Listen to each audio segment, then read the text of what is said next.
Welcome everybody to this first live talk in a series of 4. And it's going to be an exciting journey for us, also because it's the first time we do this like this.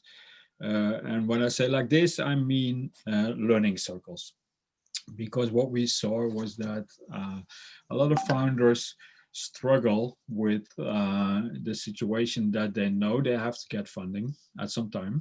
They have to talk to investors. They have to talk to all kind of people that could supply them with the money, and then they get to a point where where they think to themselves, okay, but what about my impact vision? What about my drive?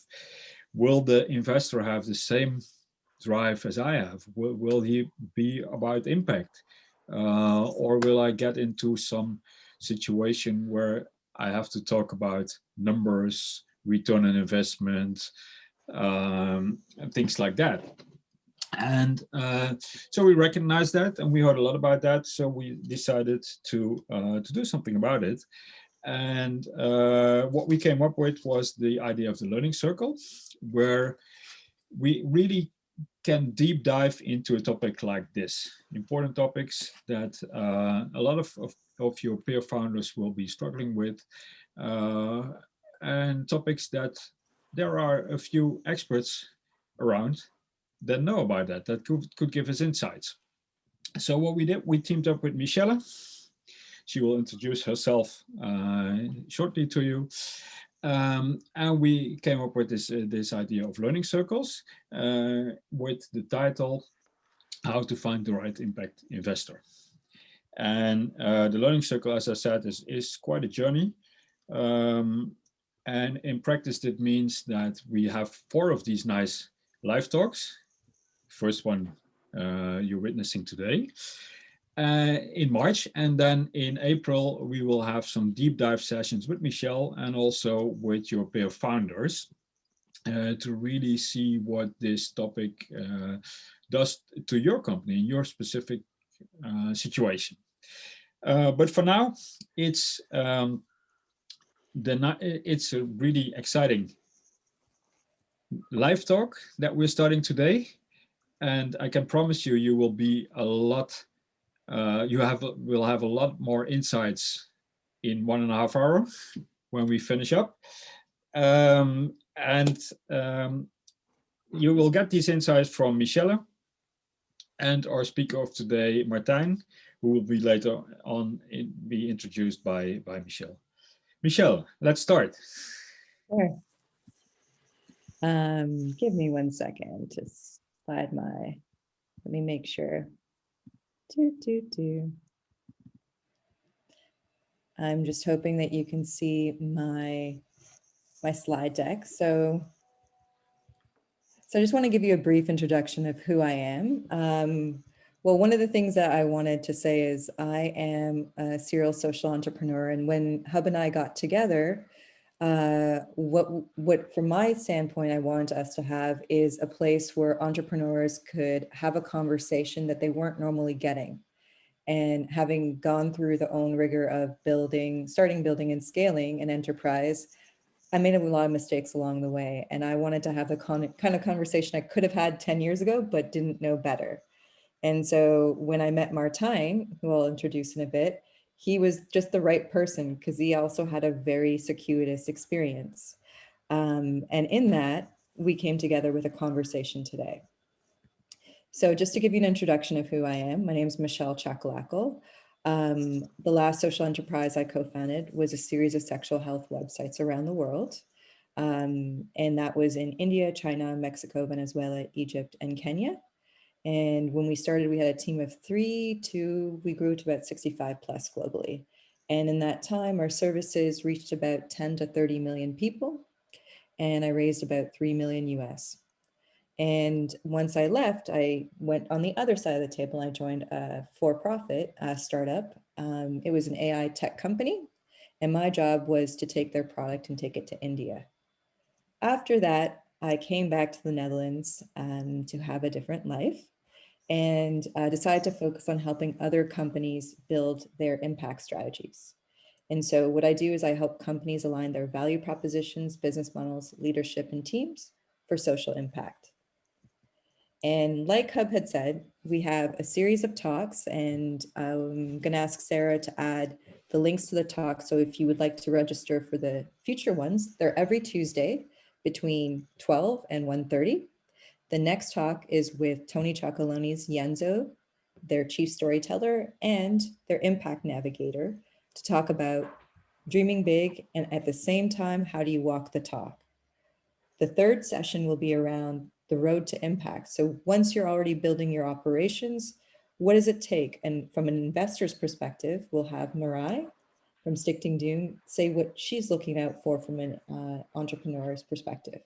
And our last talk is, having someone who's been on both sides of the coin, being an investor and an entrepreneur, what are the kinds of conversations that you need to have to open up doors? So we hope you'll join us. And in April, like Hub had mentioned, we're going to be having a learning circle. And if you would like to know more, Sarah's going to put a link into the chat. So I want to make sure that we're on the same page. Impact is a commonly used word. And if you know what it means, write it in the chat box. But for those of us who like using the word, but don't necessarily know how it can be used, I want to fast track and say, in a certain sphere, impact is the process of understanding how much change has happened and how much of that change can your organization truly be accountable for. And when you have and hire someone to measure impact, what they are doing is actually they're measuring your company's intended and unintended effects, positive and negative, direct and indirect. So that means when someone says they only have positive impact, be very wary, because nothing is ever 100% positive. And in terms of getting a sense of what impact investing is, the way that we're going to be talking about impact investing is that when investors seek opportunities for financial investments that produce a return on capital plus social and environmental benefits. So it's money and social and environmental benefits. And to the degree of how much money versus how much social benefits, that depends. And so I want us to get a sense of there is a spectrum of impact investing. There's the traditional VCs, which expect a competitive return. Then there are responsible impact investors who are saying, hey, we're not going to invest in very specific industries, tobacco, alcohol, weapons, gambling, porn, nuclear energy. And then there are those who are going, okay, we're going to go one step forward and say, we want to look at things that reduce carbon footprints, resource usage, product safety, gender equality. And then as you go further and further to the right, we're beginning to be more and more impact first, financial returns second. The talks that we're going to be having in the next few weeks are going to be centered around from sustainable impact investing all the way to philanthropy. So just so you get a sense, impact investment is a very broad spectrum of possibilities. And so when people go, I would like to raise money or want to be connected to the right impact investor, you need to ask them the next question is, what segment are they really aiming for? Because they all don't mean the same thing. And so why should you care? Even if you're starting out, you need to know that impact investors help seed and de-risk companies, sometimes much earlier than traditional investors. So it can be quite interesting when you're talking about risk and as well as you want to have impact to begin to start to plan in advance, who do you need to start to approach to help you build out your operations? And we have Martijn here to also raise some difficult questions of, do you need an impact investor to do that? Could you not do that with your customer profits? So like I mentioned, no one size fits all. And again, going back to where you are in your business stage, you need to select an impact investor based on where you are. Some people are really, some investors are really great, or organizations are great at pre-seed and seed, whereas others really only are interested in early growth or scaling. It can be very rare that you will have the same investor for the whole duration of your organization. And that requires you to think strategically about the ins and outs of this. So if you have any specific questions on that slide deck, we invite you to ask questions in the chat box, the Q&A chat box, not just the chat function. And Sarah will be helping us moderate this towards the end. So the way these talks work is that there's going to be a conversation between myself and the panelist for the first 35, 40 minutes. Please start adding your questions as is. And we have about 20, 25 minutes at the end to answer questions. So the kinds of questions, in case you're wondering, that we'll ask Martijn is, how does he define impact? I've defined it in one way, and that would be like a standard kind of overall way for this industry. But each impact investor has their own operational definition. And I think the things that a lot of us are here to learn about is, what do you need to have in place when you're approaching an impact investor? Do investors expect you to have a personal investment in their company? And why are the reasons that impact investors say no? What's the role of trust? And whom leads whom? Is it the entrepreneur or the investor? So without further ado, I would like to introduce Martijn. And Hub, do you think you can take yourself off of video? And Martijn, would you be able to put yourself, your mic on? Hello. Hi, Martijn. I'm going to do a little bit of a love bomb and introduce you, and then you can add. So for people who don't know Martijn, Martijn started off his career as an entrepreneur and exited his first company at 30. Following that, he became a co-founder of a business angel network called the Investering Club. Am I saying it right? Investeerders Club, yeah. That's it. The Investors Club. Yeah, the Investors Club that aims for better deals between investors and entrepreneurs by sharing knowledge, network, and experience. And from there, he began to work as a head of investor relations at Hivos and their impact investment operations. And now he represents the European Venture Philanthropy Association as the lead at the Impact Initiative and Benelux region. Impact Funds Initiative, yeah. Do you feel like that actually captures what you do? Yeah, definitely does. I mean, it is the list of companies I've worked for in the past 20 years. So yes, it does. What you can see is that I moved up and down a bit from being a practitioner myself and with feet on the ground, managing impact investments as an investor, both within my own branch as well as at Hivos Impact Investments, from to be more of an ecosystem builder at the business angel level at the Investeerders Club, the Investors Club, and now at EVPA. And being able to go between two worlds, being a practitioner and then being an ecosystem builder, what do you feel like that gives you, like, perspective on?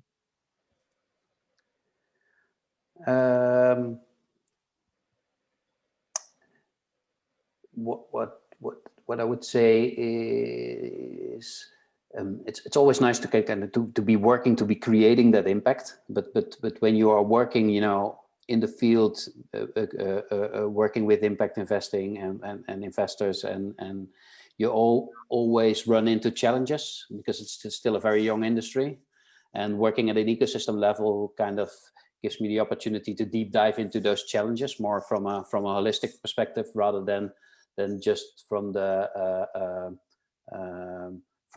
viewpoint and from the standpoint of one single investor. And I think both is necessary. We need more practitioners in that field of impact investor that actually get accustomed to investing with impact and kind of grow that profession, I would almost say, because it's a bit different than normal investment, and it's also different than charity. And on the other hand, the ecosystem needs to be built as well. So. But how is it different for like people who only know it from an umbrella term? How is it different?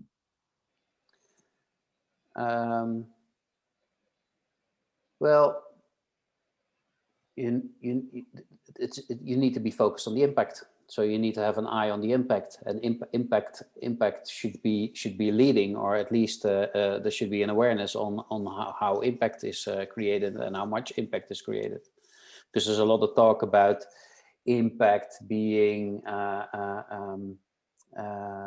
affected by the returns, and the other way around. But I don't think it necessarily have to be the way, but it's important that you're aware of both sides, and not just about the financial returns and impact.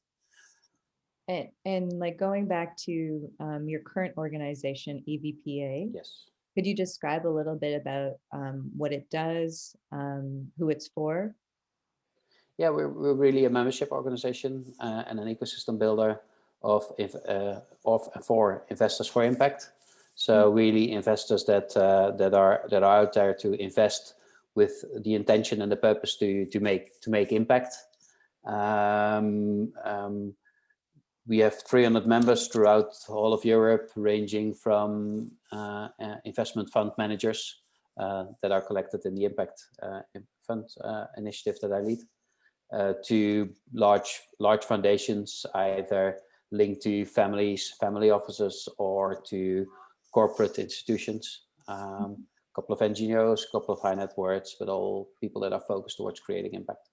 And what we do is research. We have trainings for these investors, really to build that ecosystem. We organize events where people can get together, get to know each other, but also get inspired by how they approach challenges, how they measure them, and how they manage the impact that they make, and how to make, for some at least that's important, how to make the best return or the best impact that they can create from the way that they are working. And just so that people get a sense of, like, if they are not aware of ecosystem builders or networks like yourself, you say you have 300 members. Yes. And each of them, there's a fund manager, let's say. What's the range of fund size that these members sit on? Is it 1 million? Is it 300 million? Just so people get a sense of how to position EVPA. I'd say 1 million until about maybe a couple of 100 million are the organizations in our network, or at least a part of their assets that they spend to impact investing. So yeah, we have some funds, for example, that have been around and are now raising their third funds for a size of 100 or 150 million, which are on the larger side of what we have in our member base. So we're less than, for example, Gin, focusing on the large finance moves, the ESG type investments. We're really anywhere from thematic to impact first type investors that we bring together. And of the finance, impact bonds, that kind of. And for people who don't know what Gin is, do you want to do a little summary of what Gin does? Well, Gin is like a comparable network for impact investment worldwide. Tend to be a bit more on the finance side of things, where we tend to be a bit more on the entrepreneurial side of things, if you want. So we're more venture capital, they're more finance. Okay. It's overlapping, but Gin is the global impact investment network. Okay, thank you. And for the lay person, what does lead at the impact initiative and Benelux region mean? Well, the impact investment initiative, the impact funds initiative, is actually an initiative within our member base to more targeted work on the challenges of impact fund managers. Mm-hmm. So impact fund managers join our network also to get in touch with the larger foundations that are there and to meet the people that could possibly fundraise now or in the future. Impact fund managers also join to share deals and to really be really proactive and be supported on that day-to-day basis and learn from each other in that way. So yes, the specific challenges and opportunities for fund managers that are there are kind of captured in a community within the community, and that's led by me. It's about 1/4, 1/3, somewhere in between there of our members that are in that group. And lead of Benelux means that I'm the first point of contact for all our members in Benelux. And Benelux, so Belgium, Netherlands, and Luxembourg together, are the second largest geography after France, actually, within our network. Your network. Well, thanks. So for people who would like to, link up with Martijn and, just get in touch to learn more about EVPA, he is really kind enough to share his email address and LinkedIn. So I'll be sharing it in the chat. And so let's go back to the big picture. And from, we had a really kind of juicy conversation outside of this. And I want to know from you, having sat at both sides of the table, how do you define impact? Yeah. I would define impact in the context of investing, kind of investing with the purpose, or being an entrepreneur with the purpose and intention to make a positive impact on a social or an environmental topic that can be measured and managed as a company and as an entrepreneur. So that would be close to, I guess, my definition. I'm not very good in definitions, but if there's one, this would be it for me. That would be it for you. Okay, so like what most people probably came here to learn about are the next set of questions, which is around, when it comes to investing, what are people like you looking for? And be as specific as possible beyond a pitch deck, because everyone can Google that and they do that well. Everything about investing and being successful in investing is beyond that pitch deck.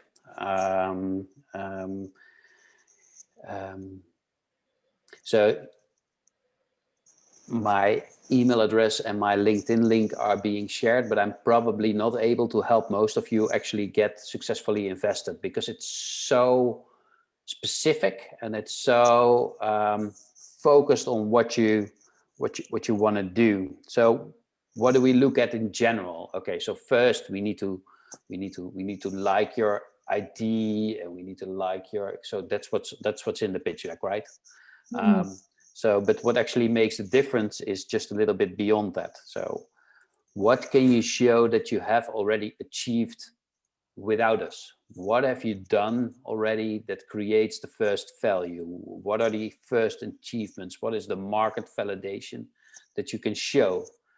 And how do you show it? Because preferably we would say, and that's always a bit of a turn off for startups, I guess, is what have you really achieved? I mean, in investing in larger companies, people would look at a valuation that's built on real numbers, right? On what have you done so far, what have you reached so far, and that's not much different from startup investors, but the fact that you're probably just there. But even then, you can achieve something. You can get letters of intent. You can have first pilot income. You can have impact that you have created already because you just started. So we need to see that determination, and we need to see that there's some proof of what you do. The larger investment you look for, the more important it is that you have real achievements to show. I think the last thing that I need to add to this as well is it depends on each investor as well. Some people don't seem to realize. So funds tend to have a focus on, for example, food or clean energy or gender lens. Most funds tend to have a geographical focus as well. So, for example, within EVO's impact investments, we internally always talked about, like, do they pass the stupid test? And the stupid test was we were a fund that was investing in food companies, sustainable food companies in Southern Africa in 4 countries. Okay. And that's basically, is it food? Is it sustainable food? And is it in one of the countries we're in? Is like a test that my 10-year-old daughter could do as well. So if it's amazing how much questions you get from companies that don't fit those three criteria, which are really big on our website. I mean, the first two I can, well, the one that you're saying is a geographical is about food. I think the sustainable is the question mark of how you define it. But how Yeah, often okay. do you have people or organizations contact you that did not meet any of those three? Well, we got some clean energy things from South Africa that were not really linking to food, but of course they thought, well, it's sustainable, so let's give it a try. We had many food companies from Kenya, for example, startups that thought, well, they're in Africa, sub-Saharan, so proudly they'll be in Kenya. No, we're only in these three countries. So I think what goes to say is take a bit of effort also in who you are reaching out to, and pass the stupid test, because I think a lot of people don't realize that these investment companies and even informal or business angel investments get. With EVOS Impact Investment, we got around 300 propositions a year. So and we were only with a team of 5. So the stupid test was not just disinterest or not reacting to or giving you advice on whatever you had already. Was not just disinterest. It's just a fact. It's just a problem of resources, right? Do you have enough resources to look into everything? So the stupid test helped us to get at least 300 to 100, and then still it was a lot of work. Okay. And one of the things that you mentioned earlier about, do you have accomplishments? And like, if you're a good PR comms person, you can spin anything into an accomplishment. Can you be a bit more specific on what kinds of accomplishments would, in general, an impact investor be looking for? Best thing always revenue. Other things, letters of intent. So when you get there, I will definitely take off X amount from you. But sometimes it's also it's when it's a very technical thing, you already have the product in place. So at least beyond the prototype, so it works, it's tested, it's validated. What can you think of more? When it's this really early stage that you have other investors involved. I mean, one sheep over the dam, we say in the Netherlands. So the rest will follow. Okay. That's the same for investors. Okay. If somebody else has done the due diligence, people tend to, sometimes for the same stupid resources reason, by the way.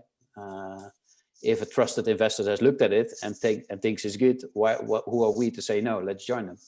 Well, actually, it's a risk mitigation factor. Yeah, you say it's a stupid thing, but if you're saying that depending on the fund size, you are also strapped for resources. Yeah. If someone else does the vetting, yeah, it makes it. That's why deal sharing is such a popular activity within EVPA. Oh. So we say we are investment funds, so we are all part of the same network, so we know each other, we've seen each other, we've drinking a cup of coffee or even something stronger in the evening together. So it's a fact of people that know each other and have learned about what they do and what they invested in. And if investors like what the other fund has done and invested in, then they become a leader, an influencer, if you will, in the industry. And if they make an investment, so you want to join, or you see them being involved in an investment and they already said yes, that might definitely help other investors to take the jump as well. So what you're saying is, like just entrepreneurship, there are ways of influencing the flock. Yes. Okay. You mentioned a little bit about the difference between an early stage company versus maybe a more mature one. From your experience, do investors and do you make a distinction of what you expect from a serial entrepreneur versus a newcomer? And if so, what is that? Well, yeah, I think it's always the team that does a lot, of course. So who do you have on board to make this happen is something that investors will look at. And if there's a serial entrepreneur, or at least someone that has done it before or tried it before, that's always a plus mark on the sheet. I don't know if we look at them differently. It's more that there's someone that has that first experience, that has tried it before and done it before. And even if someone did it and failed, it's still a plus on the sheet for me.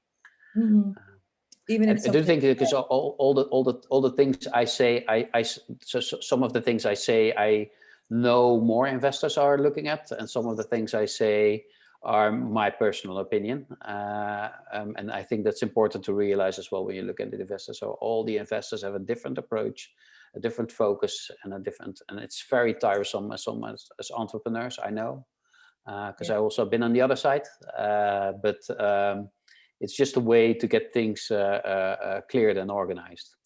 I think it's also important to realize as an entrepreneur that there's always 1,000 reasons to say no. And there need to be a few need to be perfect to say yes, because there's so many companies to choose from. So even if you were that company that has like a food in one of the countries we were in, and it just didn't feel right, or we just wouldn't have the capital to deploy at such a moment, or there's always 1,000 reasons to say no. And it's hardly ever personal.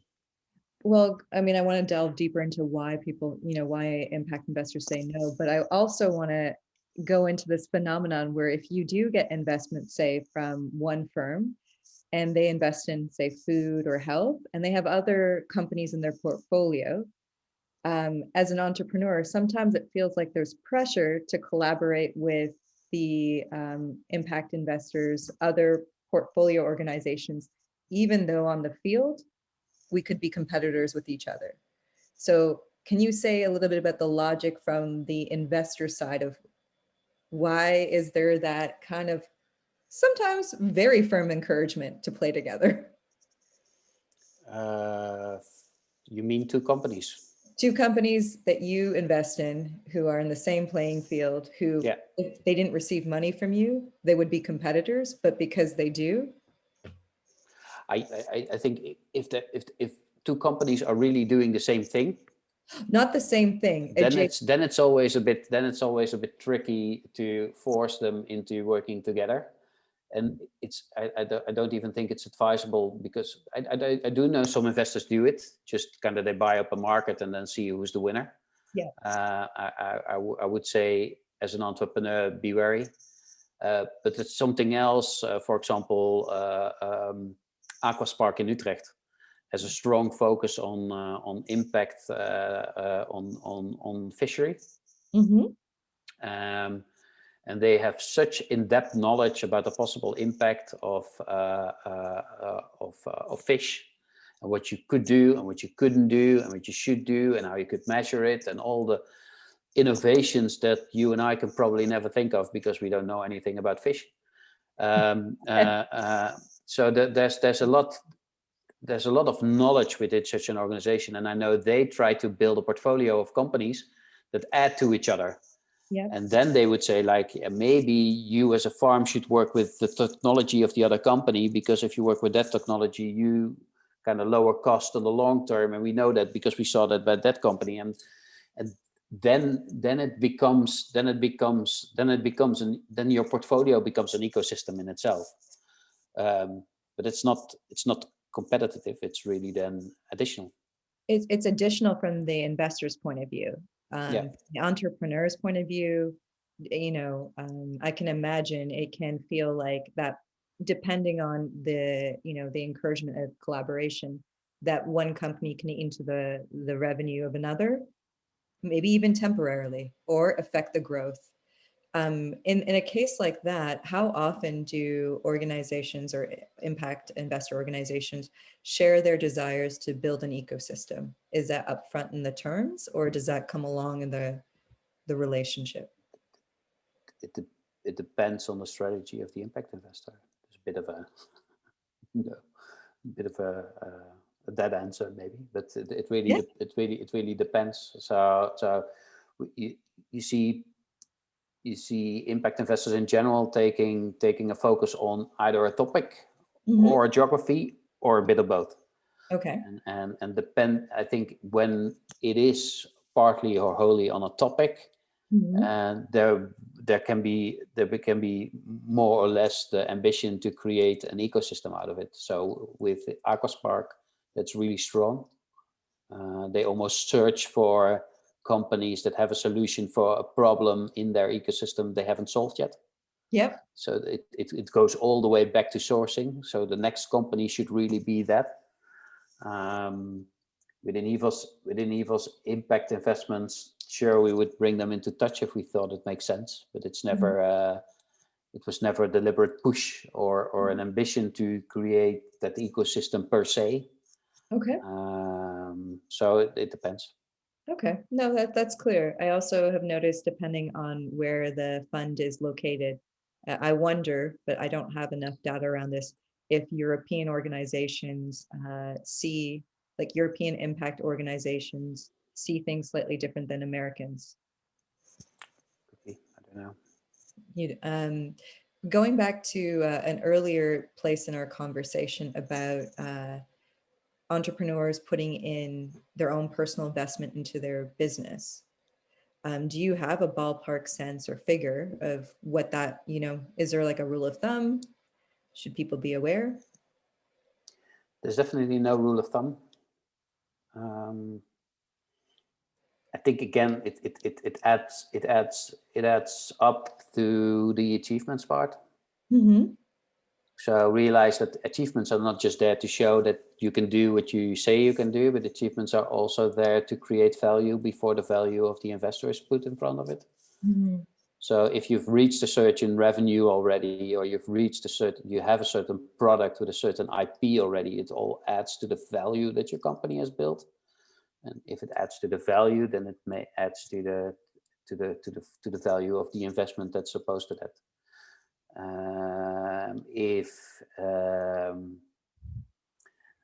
Let's put it this way: if your company is a platform that hasn't been built yet, just because it's a nice idea, and you're looking for investment to build a platform, that's probably a hard bargain, because there's nothing yet.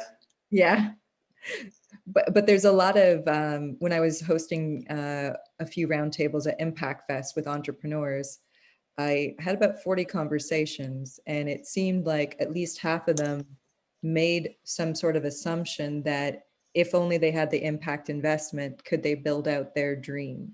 And what you're saying is build out the dream to get the investment. Is that fair? Yeah. Yeah. Yeah, I think I told you last time, right? If only I had the money, I could drive a Ferrari, and then it doesn't make sense. And somehow, for some entrepreneurs, it does make sense when it's about an investment. So it's about value. There's definitely with equity investments, but with loans, it's more about risk mitigation.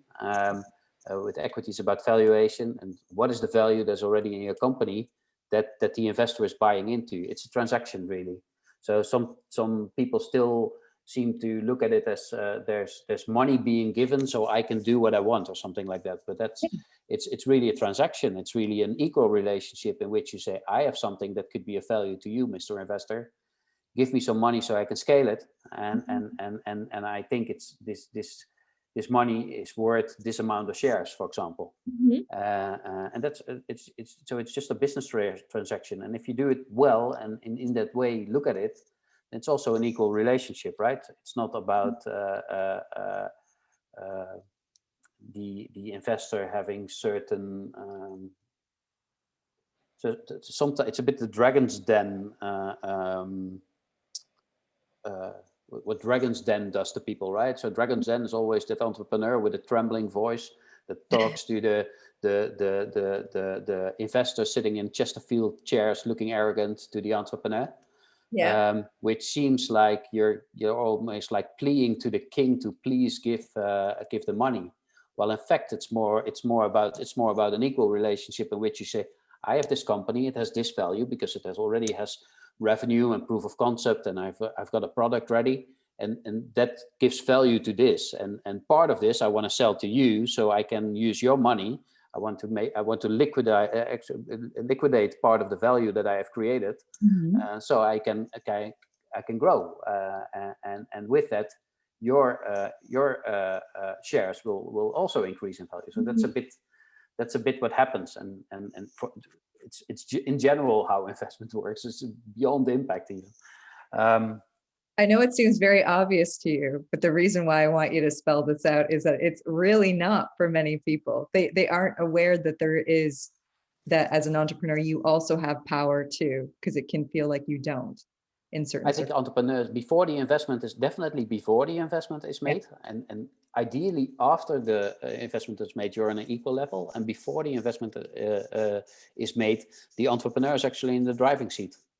There's no moment in the negotiation, there's no moment that an investor can say, now we've negotiated enough, just give me the shares. It's really, it's not possible. It's not, it would be like a bank robber saying like, now I take the money. It doesn't work like that. As an entrepreneur, you always have the last right to say, nah, and you probably should. So, and you definitely, in case of an equity investment, you should dare to say nay at a last moment if it don't feel right. Because if it doesn't feel right when you're in a negotiation, I can promise you one thing: it's not going to be better when you're both stuck in the same company.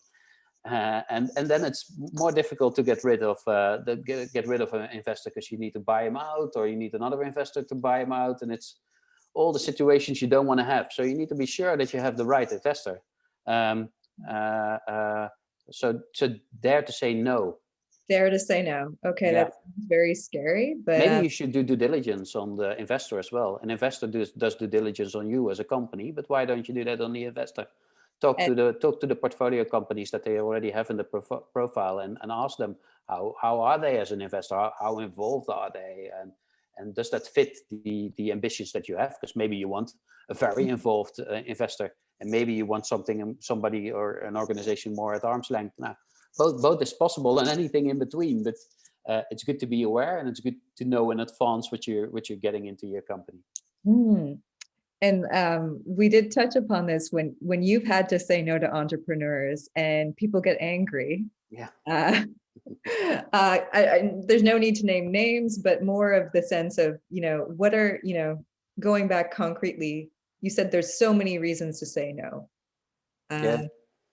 Do you want to share your top 5 reasons?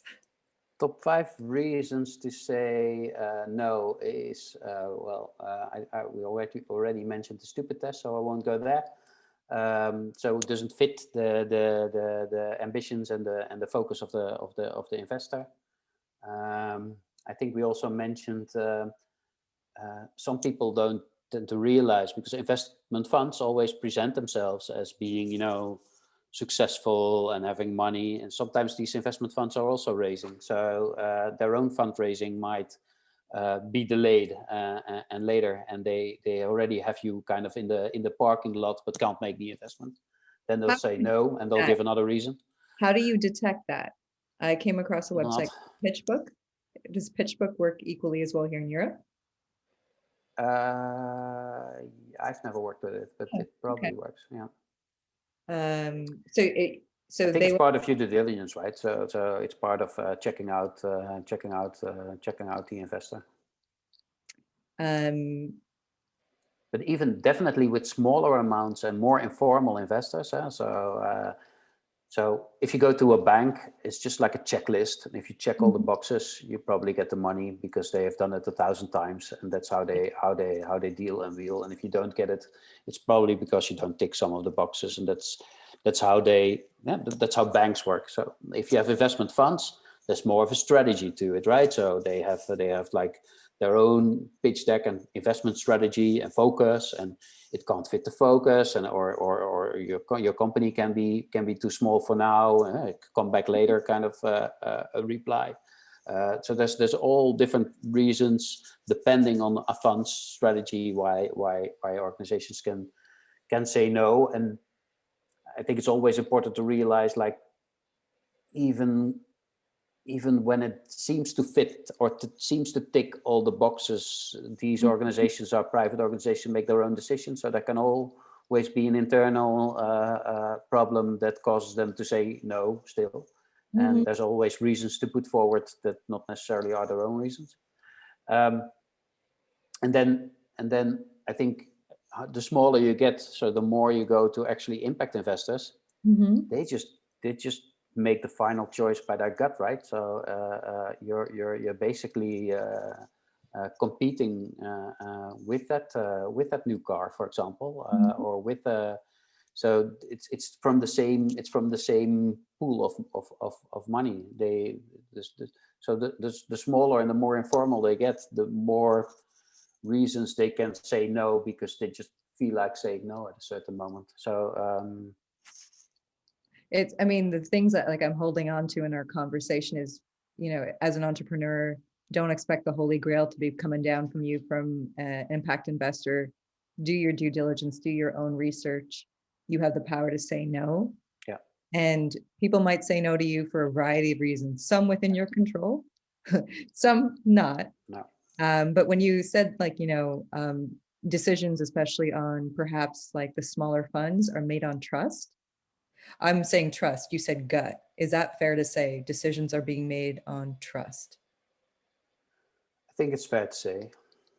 Yeah, So, I think trust is really important in investment. So even when I didn't realize that in advance, so maybe that's nice to mention. Even when fundraising as a fund, organizations that were close to the organization that we had that knew HEVOS for a long time, were easier to bring on board, because they already know the organization. So trust plays a big role also to the larger amounts of fundraising. I think, for example, with a bank, trust in the entrepreneur is not a big topic, but as you go down quickly, it becomes more and more an issue.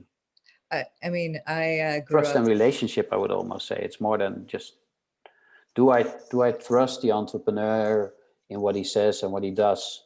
So even if for the first investment, it's probably easier to get some money from your mom and dad than it is from your uncle. And then it's easier to get from your uncle than from a faraway friend. And it's more difficult to get from a new friend than a friend that you've been. So it's a bit in that line of Category. thinking. Well, you've raised a really interesting question. What happens if your mom and dad and your uncle, they're not wealthy? So like there's a network effect, right? So if you're working, as you had worked in, Zimbabwe, South Africa has a very widespread level of wealth and disparity. Zimbabwe, what was the other countries? Malawi, and was it Zambia? Zambia. Yeah. Zambia. So, the option of raising money from friends and family might be quite limited in terms of capital. How would you go about building that level of trust when perhaps the impact investor is, say, in Europe or say in the States or very far away? What would it take? I think that's just very difficult, and we realized that with HEVOS Impact Investments as well. So we had a team on the ground, so we could actually create that relationship, and it very quickly then becomes on simple things like how do you follow up on what we agreed, how does it work, which partners have you worked with before, can we check in with them, how do they know. So in some countries, for example Malawi, I think, and Zimbabwe as well, HEVOS had worked with more on a subsidy basis with a lot of the entrepreneurs that were there in these countries that were investable, so not large enough to be investable. Would so you?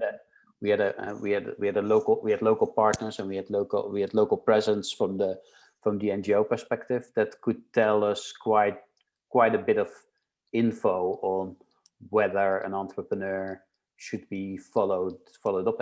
I remember at a certain level, even an entrepreneur, that they said to us, this is an entrepreneur you should never say no to, but you also should never say yes to. It's like she was really close to the government leadership in that country. So it became really like, okay, I can't say no, but I can't say yes either. How am I gonna do? as a What did Dutch you person, do? that's quite a challenge. What did you do? Well, How did just you? talk and don't say no and don't say yes. It's like a radio game. Oh, okay. You can always talk around it. I mean, it's a bit it demands a bit of the inner politician of you to come up. But of course, you can not say no and not say yes. That's doable. For a Dutch person? Yeah, for a Dutch person, it is a challenge. I was just gonna say I can't. Yeah. Canadian. I Challenge, can because of my background, but yeah, it's something that I appreciate from Dutch culture. It can be, painfully Yeah, direct. we were definitely challenged there. But going back pragmatically to trust. So it's interesting that we've spoken a lot about the nuts and bolts for the last, 30, 40 minutes.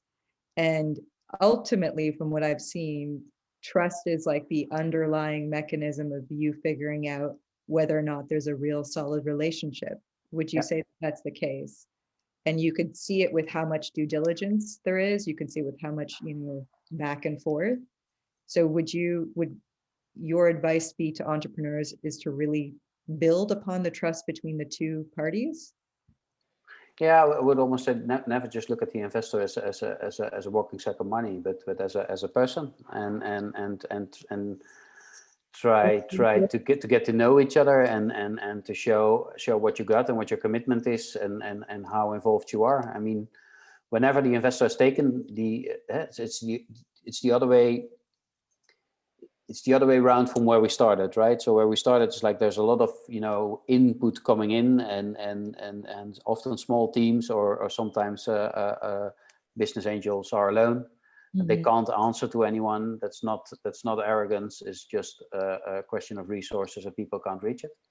But when you have popped up between those companies with whom they like to engage and like to learn more about, then it's then I think next step is really to build that relation and to show what you can, and to check if you can actually deliver what the investor would like to see, to say yes. If you need to change too much, or if you need to make too much of an effort to make it fit, then just say this is probably not going to work. I'm sorry, because it takes your energy and the energy of the investor. It's sometimes just better to run away, ask him who he knows, or that could be a next contact. But build on that relationship, because even if the investor is not going to invest in you, if he or she likes your company, likes the way you're working, trusts you, that's something that you can always build on, also in the wider network. And in terms of when you just said don't see investors as just walking stacks of money, that they're humans as well. Do you experience a lot of that sitting at the investors table, where people are approaching you and not seeing you as a human or a person? No. I would be lying if I say that does happen a lot. But you see the like we discussed before, sometimes the misunderstanding of as long as I just get the money, then I can get things done. I also see entrepreneurs sometimes focusing on the wrong stuff. So it's very tempting, and definitely, for example, an equity investment, to have a quick discussion and a choice made based on where can I get the best value for the money, who pays most for the shares, without realizing that really what's behind it, and is there an investor that could actually add to the company? Is it someone that you can discuss with, you have an open conversation with, that could actually help you, and that you can trust, is often more important. For example, definitely in the world of business angels, it's like starting business angels tend to be prepared to take a larger risk, so give you better value for money, but also tend to expect more, and be surprised earlier that things don't go exactly as it go, and might be getting nervous earlier than a more experienced investor that has done this before and seen this happen before. And that's I think things to keep in mind. I sometimes even I dare even to say that with an equity investment, for example, that the exact percentage you get for which amount is almost the least important part. Wow, that's a very controversial statement. If you sit on the other side, when you see founders say, when they're negotiating Series A and they're saying, oh, this company is going to take 20% equity, there's a 2025, even depending on the risk, there's a real fight internally. So you're saying from your perspective, there's too much focus on that. Okay. There's too much focus on that. Because so nice. So you have the first, I don't know, 100,000 euros, 150,000 euros, and you have managed to negotiate 20% to 15%, and you keep more in your own hand, and you think that you're the champion. And then next step, the investor doesn't seem to be a click or really expecting a lot for it, and a lot of fights will end up internally. So it's a lot more important to discuss when things don't go as they go. What do we do then? Or even, I also surprised that I don't hear that more often, when things go better, when things actually go the way that you say they go, can we do more? So one of the fastest deals I've seen done in the Investors Club was a deal where the entrepreneur said, these are my goals, and then the investor, okay, but if you don't get the goals, then we get more shares, or what do we do? So the conversation went around that, but he turned it around and he said, yeah, but if we have that discussion, I also want to have the discussion, what if I do get the goals? Can I buy back shares from you then? And actually the investors liked that entrepreneurial way. So okay, that's nice. Yeah, sure. Yeah. So if you reach your own goals, then we will sell. You can buy back our shares and against the same value that we've bought them now. And instead of doing that, he said, like, he reached the goals. Actually, he reached the goals that he had set for himself and the company. And instead of buying them back, he said, you can keep them, but you need to pay the current value again to me. And the investors decided to go that way. So he secured a second round of investment without losing extra shares, by giving away more shares in the beginning than he was supposed to. So there's a lot more creativity and sensibility about how these things work that can go into a negotiation than just so much amount of shares for that amount of money. So what it sounds like is you're trying to promote, rather than seeing this as a transaction, this is a long-term relationship, a long-term partnership. Yeah. So to make the distinction between the two, we're just hitting the moment where I'm going to wrap up, but I wanted to ask you, what advice, you've shared a lot of great details, including that, equity isn't the most important thing.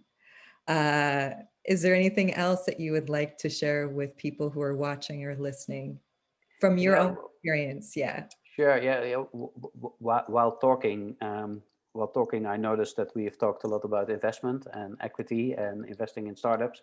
So this could just have been like a tech startup webinar almost. Yeah. We are an impact investment webinar. It's about how you make the impact and measure the impact. I realize that's an extra effort you need to take as an impact startup, but it is really important, and more investors are actually looking at what impact can you make, and what impact do you make sometimes, and take that along in the achievements and in the decision whether it fits the impact that they want to make as a fund. So I would say with impact investors and definitely impact funds, it's even more important that you know who you are talking with and whether your company is actually addressing the impact strategy that the fund is trying to make, or how it could address that, because otherwise the conversation it doesn't make sense there. But if it does, it's an extra reason to at least stay in touch or to embrace you in the network to build a broader ecosystem. So I think that's an important addition because of the nature of this session. Thank you. And so, Martijn, I'm going to ask Sarah to join us to help lead the Q&A. Sarah, would you like to come on? Yeah. Yes. Hi. Okay. So as of now, I have two questions. One is from Aditya, and I think I will just, Aditya, I will promote you as a panelist so you can directly talk to Michelle and Martijn. Let's just give them a second. Sure. Yeah.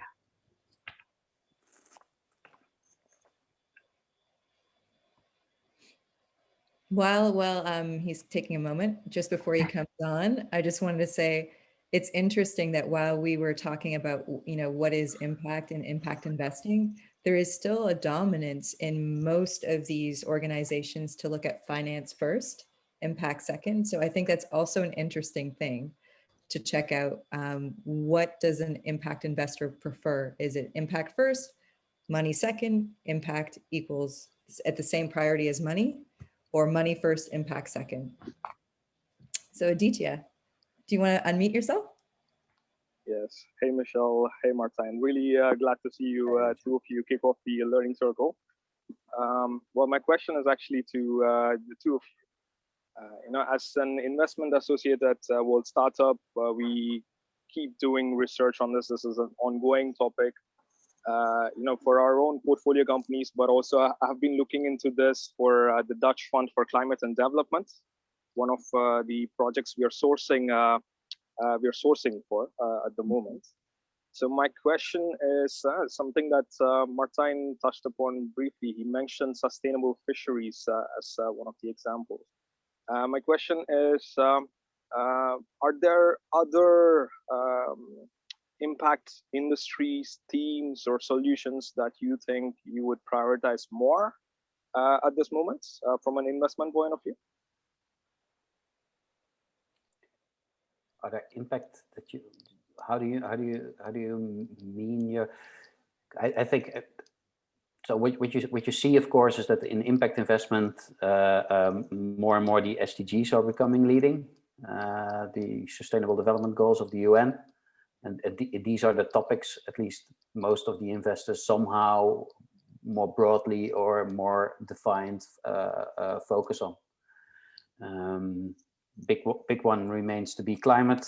I think clean energy is almost not considered impact investing anymore. It's gone too mainstream. People know that clean energy is an industry that can make a lot of money, which I sometimes find a bit of a pity. It's like, well, when it works, we don't call it impact investment anymore. So why not? That's the examples how it can work, right? So clean energy. What I see a lot is funds in food. I think gender lens investing is growing rapidly as a sector.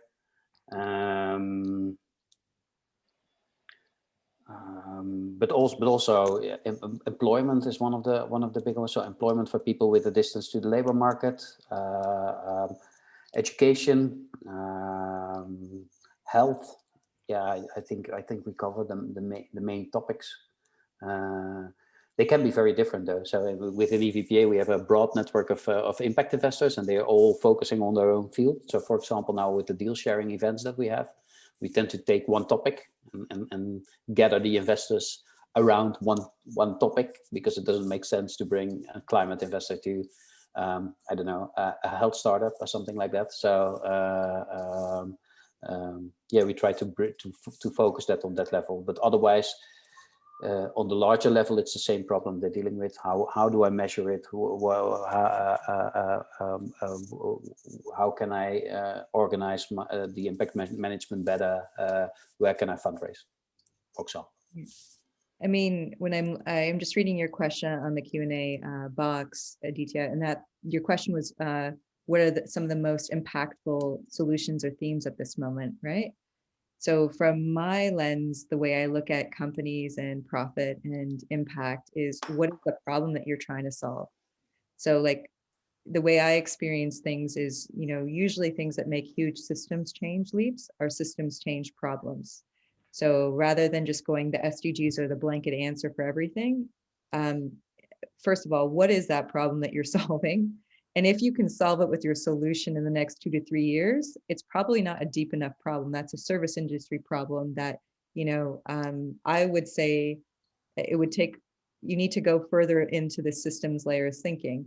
So I recently, actually, we will be interviewing James from BuildX. I recently worked with James from BuildX, and he does construction design in Nairobi. So his whole thing is to produce net carbon zero buildings.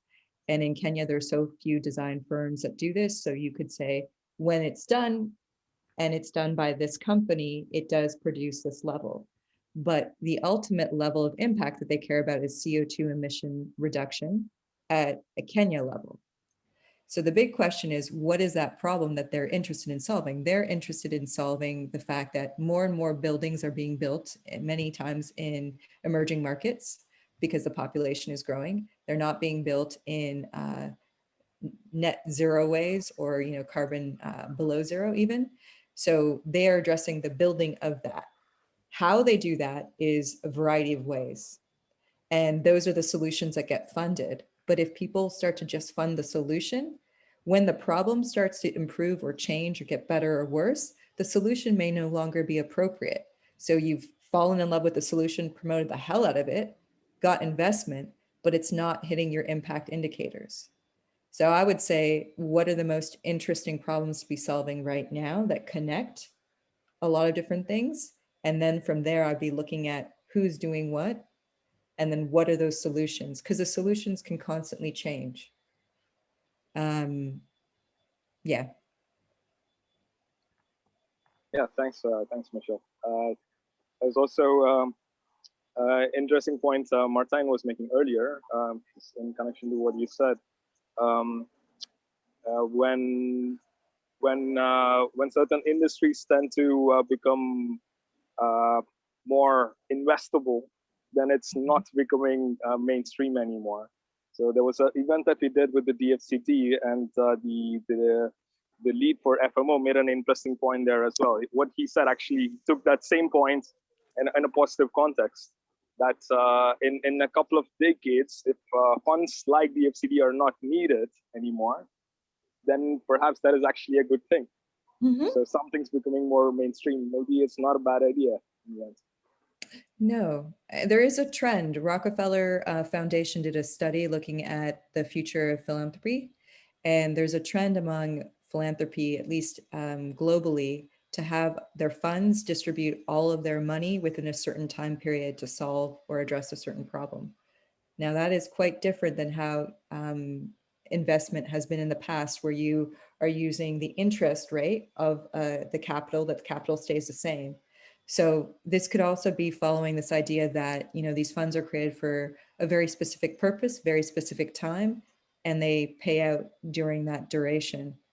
Maybe Martijn, do you have any experiences in that?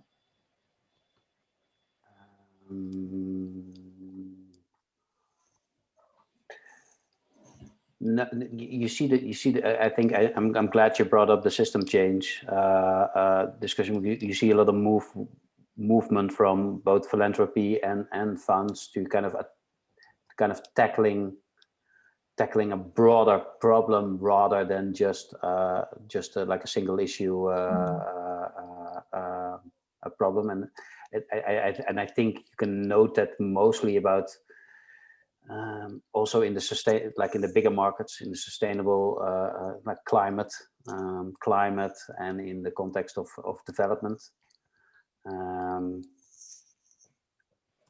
I don't know if I think somehow the discussion is still early stage for a lot of impact investors that are still moving towards that. We try to kind of infuse that conversation with our members because some are a bit more ahead in that than others, and to showcase what the possibilities are and who you could partner with. Because if you're talking about kind of tackling a broader solution, you need different partners than just, investment A in company B, and you need the government, you need NGOs, you need other organizations to kind of work together on providing a solution somewhere. But you see that more and more. I think the fishery example is really specific, but for example, on water and sanitation, you see NGOs and investors and entrepreneur support organizations and entrepreneurs and governments kind of teaming up to make a change. And maybe that's the example that I can give. Yeah, I mean, I know. Yeah. Oh. No, Aqua for All and Cimavi and a couple of organizations that work together in the Netherlands on the topic. And then Danone comes in with a fund, and then there's a lot happening there, for example. Thanks. Sarah, would you like to promote Leaky? Yes, yes.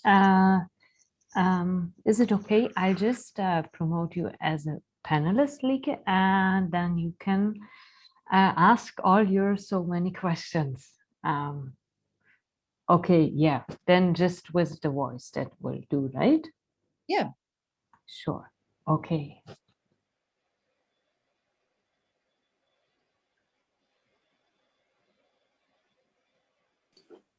Can you hear me? Yes. Okay, thanks. Well, as I said already, I have a lot of questions, but mainly maybe regarding the systems change. I have the feeling like I'm working, my startup is called Visual Contracts, and I'm working mostly, I will, if regarding the SDGs, it's SDG 16.3, access to justice. But that is the part with systems change. From what I also understand from following HAIL, the Hague Institute for Innovation in Law, focusing on how to actually grow the investment part in how more investment funds would actually focus on access to justice, because it's such an under how do you say that, focused, like most of the focus indeed, as you say, like energy change, etc., is already almost mainstream to invest in, while access to justice is one of the SDGs that's really not very present, I would say, also in investment in general. And or that's also where I feel like my question is mostly about, like, how would you deal with part of the complexity of, like, indeed as a startup you need to solve a problem, but connecting it to the systems change, and where the challenge is to actually help understand people the complexity in itself. You get what I mean? But that's what I'm saying. It was like I have so many questions that it's hard also to formulate my question right now. So if I could just try and take a moment to rephrase it and let me know if I captured it. Yeah. You're saying that, the SDG 3, which is around access to justice, doesn't get as much of a voice or a say from impact investment. And there's an element of complexity and systems change that makes it hard to clearly articulate, your story. Yeah.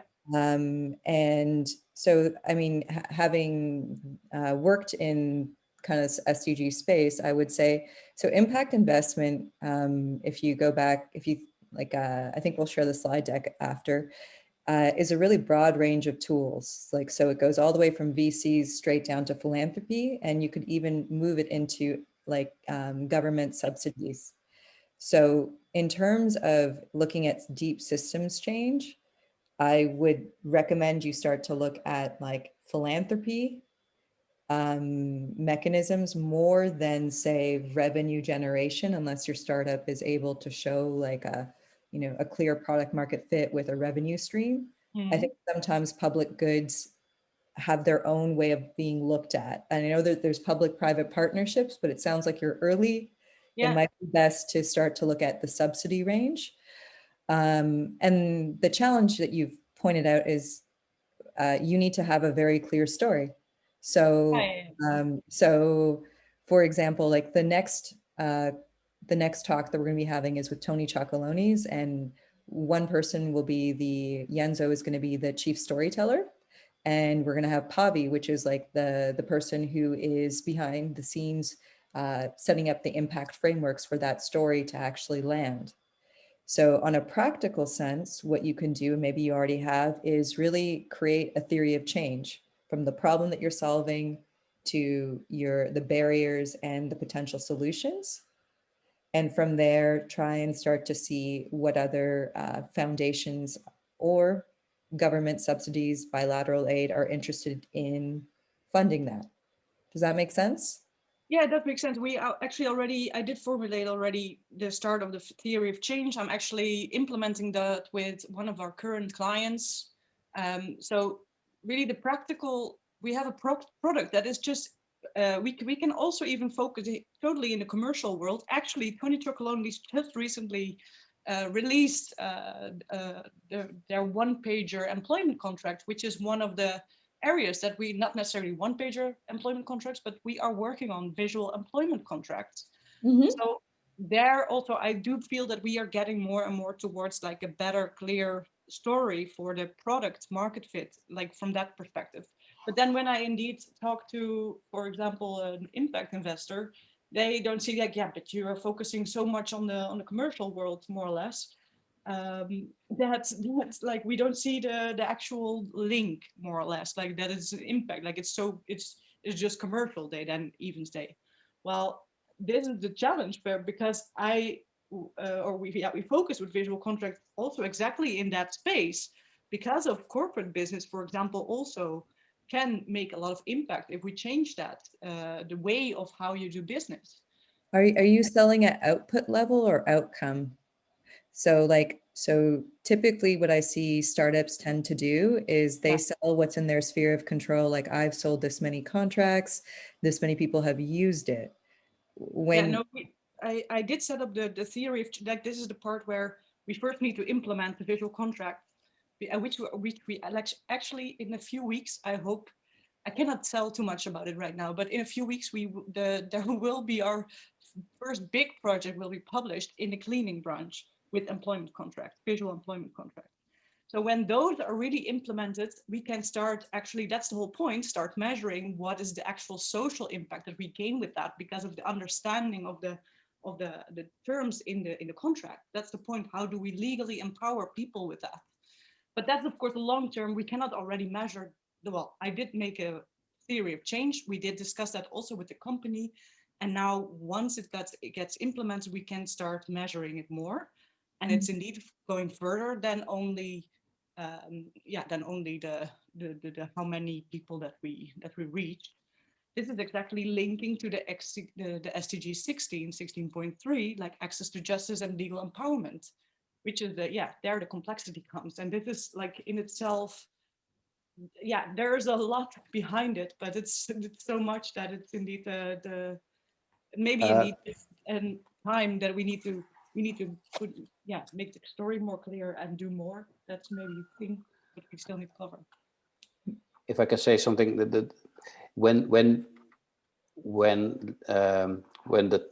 the topic of when your impact is in an area that is less known, it automatically means that there's less impact investors or less philanthropists, kind of focusing on the topic you're working with, which means that you need to explain more to those that might be somehow related to it.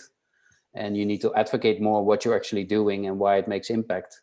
So we've been talking a lot about measurement and impact management and impact measurement, and that's important. But when the impact topic is not even captured in an SDG, but in an SDG 0.3, then it's probably so specific that it still needs a lot of storytelling, and it needs a lot of getting the story across. And I think sometimes we also forget that because there's so much attention to get impact investment to the financial industry, and people in the financial industry like numbers, so we need to measure it so we can provide numbers. Then we can bring in the big capital. But aside that, and being a startup and looking for finance for something that has a beautiful purpose, tell the stories that matters. Because for me, it became real when you said we're going to do a big project in the cleaning market to work with visual contracts, and then that was the first time that I had a vision. I understand. Oh wow! Oh, okay, I can see that. So until that time, it was just, I don't know. That's what I have been working on all the time. Like, first to sell and convince people to actually start doing this, like on a broad basis. But indeed, I do believe that we are getting into acceleration soon. It's nice, and it just one tip that would give is like work together with everybody you can work together with, and don't keep too much for yourself all the time or alone to yourself, because it's if it's a new industry, it's not just your company that needs to be built; it's really the industry that needs to be built as well. So this is the systems change. Like we're working exactly. on legal design thinking. That's another story. But Super, yeah, super nice. Thank you. You're welcome. We have one last question and then we have to wrap up. Would you like to bring Ricardo on? And just with the caveat that, yeah, we have to wrap up in about 5 minutes. Yes, for sure, Ricardo. Yes, now it's your turn. Yeah.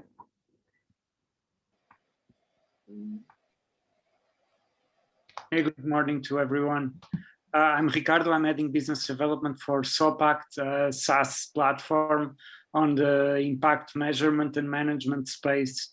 And actually, we are soon to start fundraising for our seed round, and we are in talks with a couple of investors. And there are some that don't seem to be as transparent as we try to be in our space. So this impact measurement and management industry is ultimately more transparent and is begging for transparency from the industry players. And these investors don't seem to have much publicly available information. So how to go around that?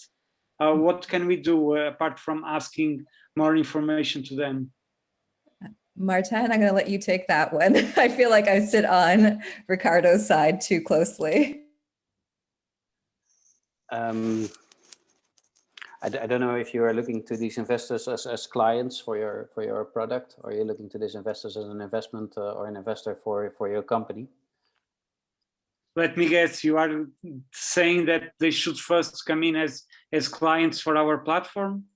No. But since you are a platform that could help measure the impact for investors, I could see that investors in your case could be both clients. It's true.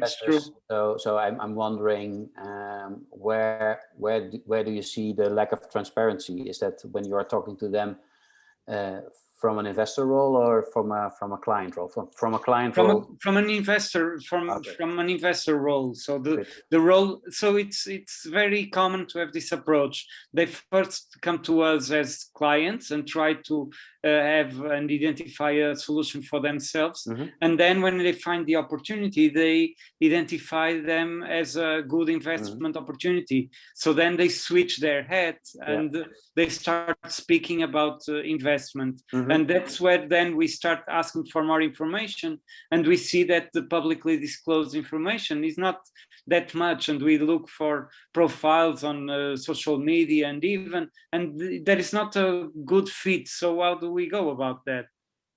I think you need to find a reason behind that, right? I mean, is it because they don't want to give it, or because they don't have it? And if they don't want to give it, just probably run away, keep them as clients, and leave them. If they don't have it, that's a different story. Because if they don't have it, then they are the perfect client, because then they need to get more transparency into the company, which you can help them with. Since they come in that way, that could be the case for a lot of these organizations. They won't always admit that they don't have the data, because it makes them look weak or stupid or strange. So see if you can find out if that is the case, and can see what you can find of them. So, for example, who else did they invest in, and is it possible to meet with them? If they're not open to share that, then again, run away. Thank you. Thanks, Ricardo. We're going to wrap up, and I'm just going to share my slides. So I want to thank you for joining our first live talk on what is impact. And thank you, Martijn, for sharing with us your experiences both as an impact investor, an ecosystem builder, and sitting on the other side as an entrepreneur. Our next talk is around the impact story. How do you dream big and walk the talk? And this might speak to you, Leaky, because I think what you're struggling with or you're working through is having that big dream and then bringing people along when it may not be as easy to measure. Our third talk on Tuesday, March the 16th is going to be the road to impact and how do you break that down? And it's going to be talking with an entrepreneur and an investor who invests in that specific company and their relationship. And then the last one is about the entrepreneur investor relationship. What are those next steps? If you're interested, Sarah will pop in the chat box links to those talks. As well, if you're interested in the Learning Circle, we actually have a chance to deep dive further into the impact of your company, what's in your sphere of control, sphere of influence, and sphere of interest. Come join us at the Learning Circle, and we'll have more time to actually look at your cases. So I want to thank you on behalf of World Startup and myself. Thank you very much, and we hope to see you at the next webinar. Bye. Bye. Thank you. Thank you all.